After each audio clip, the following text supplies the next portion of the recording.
Ah yes, I've been waiting to talk about this duo for a while now, so let's go ahead and do a pre-analysis. So in this video, we're going to talk about cryo teams, specifically towards the end, the most popular one, Morgana. There is a small part of Shenhe's kit that gives a generic 15% damage bonus, and I want to talk about all the characters that could take advantage of that, such as pyro DPSs, but that's going to be its own separate video, so be sure to like, comment, and turn on notification bell so you don't miss out on that video. Also, don't forget to follow me on Twitch if you want some live content.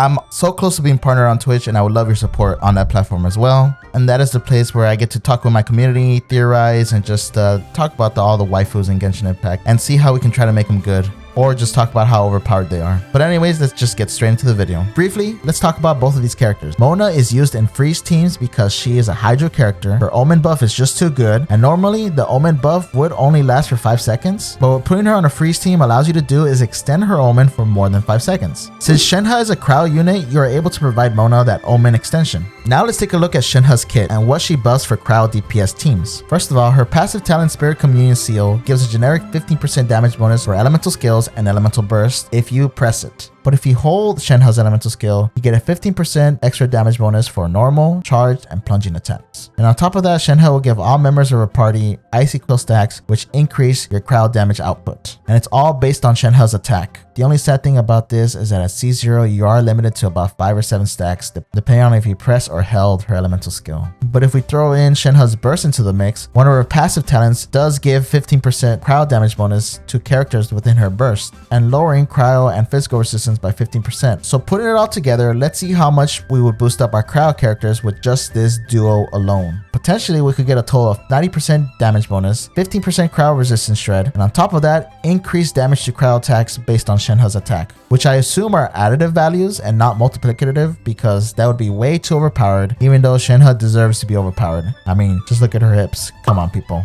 So knowing all this and the potential of this duo, first of all, I think it allows all Chongyun mains to rise up and try and make Chongyun a better crowd DPS character. If we take a look at Chongyun, his passive talent Rhyme Chaser Blade decreases crowd resistance by 10%. When combined with Shenhe, comes up to a total of 25% crowd resistance shred. And if you happen to have C2 Chongyun, you can lower the elemental skill and burst cooldown of Shenhe and Mona in this rotation as well, which is pretty good because that's where you get most of your buffs from that you could potentially take advantage of. And if you do your rotations correctly, you can buff up Chongyun's elemental burst. For example, let me go ahead and show you what that could look like. So for a possible Chongyun team, we have Mona, all she deserves for Noblesse and for the Omen buff. We have a DPS Chongyun build. I just slapped on Kokomi for whatever reason. The third slot is up to you, whether you can put Bennett or some kind of animal character. It really doesn't matter. And then we have Rosario for the Shenhe slot. Pure attack percent just to boost up her buff for the crowd damage for Chongyun.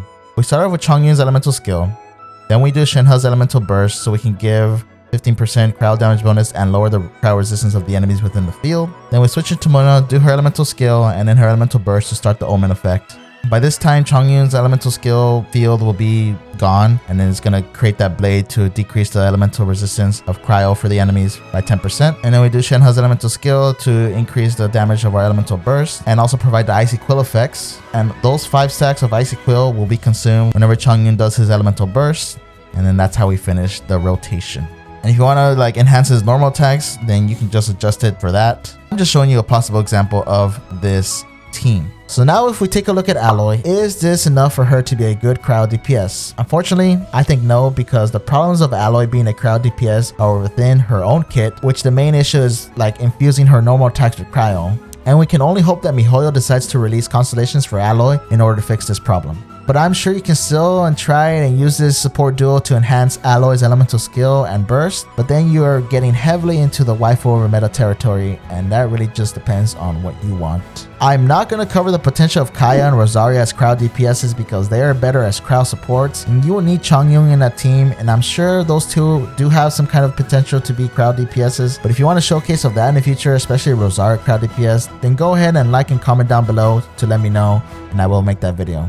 But now that all the 4-star characters are out of the way, let's talk about Ayaka, Ganyu, and Eula. First of all, I don't think Eula would be able to take advantage of Shenhe as much as Ganyu and Eula. Since Shenhe mostly only boosts crowd damage, the only thing you could do is build a crowd Eula team with Chongyun. And for sure, I'm going to make a video on that because I am curious. And the only thing that sucks is I would have to replace Mona with a healer, but I digress. Moving on, let's talk about Ganyu and Ayaka with a Morgana team. So right now, Morgana is ran with Mona, Ayaka/Ganyu, depending on who you have, Diona, and for your last slot, it's either going to be Venti, Sucrose, or Kazuha. Diona is there to provide a shield and heal, and most importantly, battery your crowd DPS. Your animal slot is mainly there to group up enemies and lower their crowd resistance by 40% via the Viridescent Veneer artifact set bonus. And if you happen to have Kazuha, then of course you're going to get that extra crowd damage bonus as well. And just like I said earlier, Mona is there to freeze and Omen buff. So my first thought is, alright, what happens if we swap Diona for Shenhe? Well, we lose our shield, we lose cryo particles for our team, and we lose our only source of healing. But in exchange, we do get potentially 30% extra damage bonus, plus the Icy Quill damage boost, and then 15% cryo resistance shred, which honestly isn't bad because if you play a Morgana team right, theoretically you should almost never get hit by the enemies, which eliminates the need for healing. But of course, that gets all thrown out the window if there is corrosion built into the floor, or you put this team against boss enemies that cannot be frozen. But the main issue that we need to focus on and that we need to test whenever Shenhe comes out is the issue of energy restoration / energy particles.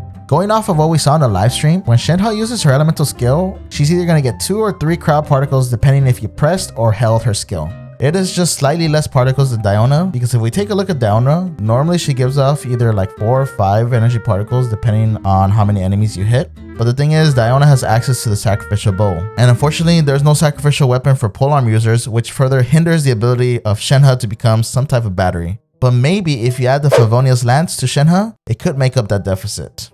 But then that would mean you would have to build crit rate on your Shenhe in order to get the Favonia's Lance particles. But we won't know for sure until she comes out. And if you are worried about healing, then the only options you would be able to do is either replace your animal slot with like a gene, but you would sacrifice a little bit of crowd control. Either that, or you put the prototype Amber on Mona, and then Mona becomes your your healer. Not the most efficient healing for your team, and it may sound bad, but it's actually not as bad as you think, because since it is a freeze team, you really don't need that much healing. But me personally, I would do the option of running Mona on a prototype Amber because it's pretty good, it's not that bad, and I just would want more damage optimization for my crowd character. And let me go ahead and show you what would be kind of a rotation that I would want to do with this future team.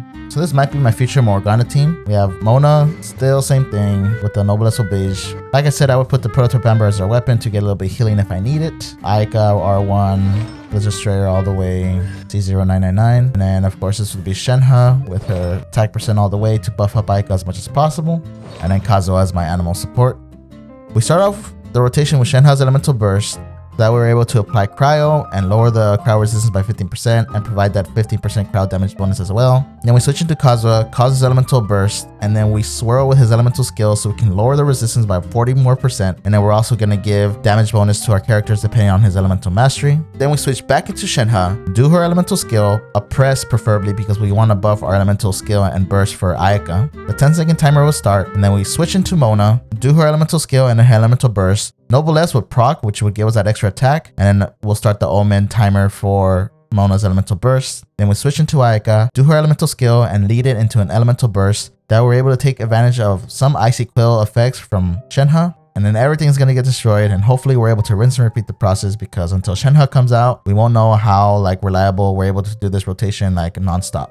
Alright, so that's it for me. Let me know what you guys think about this duo in the comments down below. Did I miss anything? Do you think you're going to use it with other teams? Is it bad? Is it good? Is there hope? All I want is the best for Shenhe, and that's all I care about. But anyways, I love you all so much. And remember, life over meta, and I'll see you all in the next video.